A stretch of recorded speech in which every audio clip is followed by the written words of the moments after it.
Today is a great day because I am standing right next to a 1964 Volkswagen Karman convertible. Today I'm going to walk around here, give you guys a little design tour, a little analysis. But before we do that, let's look at a little bit of history. So back in the day, Volkswagen was looking for a bit of a flagship car to go along with the economy cars. So it contacted some interesting folks to go about making that happen. This car was actually designed by Ghia, which is an Italian design company, and then put together by Karman, which is a German coach building company that Volkswagen and others have used over the years.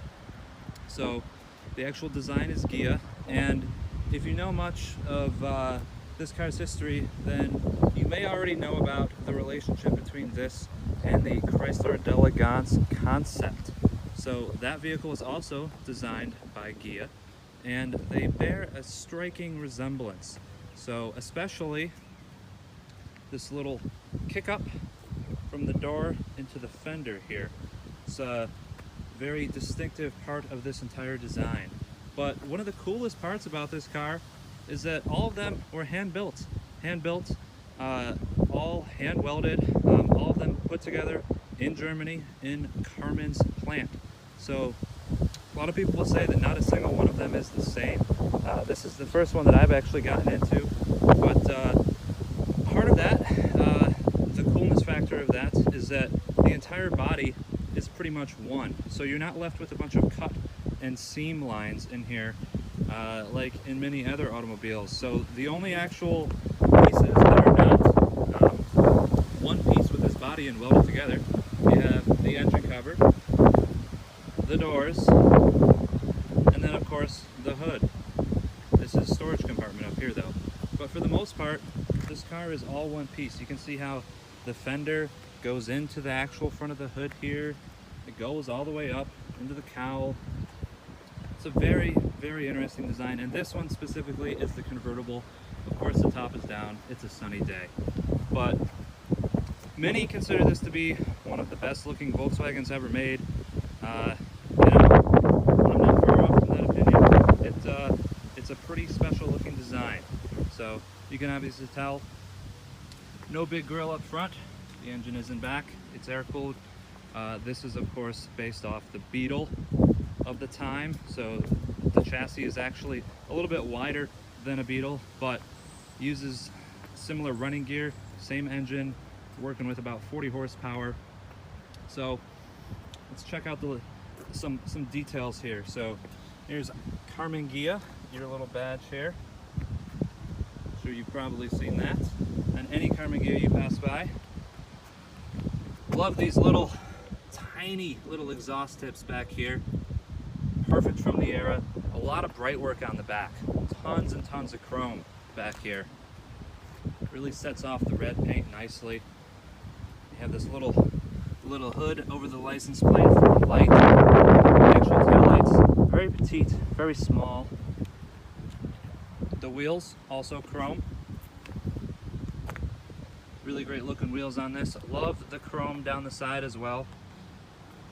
Very fancy for a Volkswagen.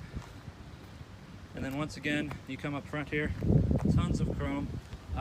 The actual design of the front almost reminds me of a boat to a certain degree. The way that it's sort of breaking the prow of the waves and whatnot. But you have this very nice, I mean, this is a really great looking bumper right here. And then the headlights, pretty traditional, with amber signals as well. And then let's look again at the Volkswagen logo. You can see this is actually almost two pieces right here. So you had the actual logo and then this little silver and glass-ish piece right there as well. So now that we've seen the outside, let's take a look inside the Karman Ghia. Got a little button on the door here. Press that, and you go. So let's look at some of the controls here. Manual windows, of course.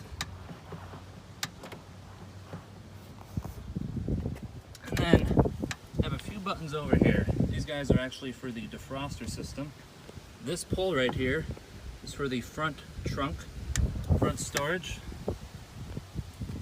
And then, once you get further in here, you got the windshield wipers, windshield wiper fluid, and the lights. Your gauges, pretty simple gauges, nothing too fancy. No tachometer, but you do have a speedo, a fuel gauge, and a clock over here. Very nice. And then the radio as well, chilling right there. Let's look at the passenger side now. So on the passenger side, you have a little ashtray, of course. It is 1964 after all. You do have a glove box. You need a key to get into it, but there's a little bit of storage in there. You can see the pedals offset way to the right here. You actually have to move way over there. Little 4-speed manual transmission, your emergency brake, and then this guy right here, you have no idea what that is, but it actually controls the airflow through the car. So, sort of like fan speed. Beyond that, no mirror here. You do have a mirror on the driver's side. How very convenient. I love this red paint on the dash. Really looks nice, especially with this nice white painted steering wheel. Really nice little logo on that there.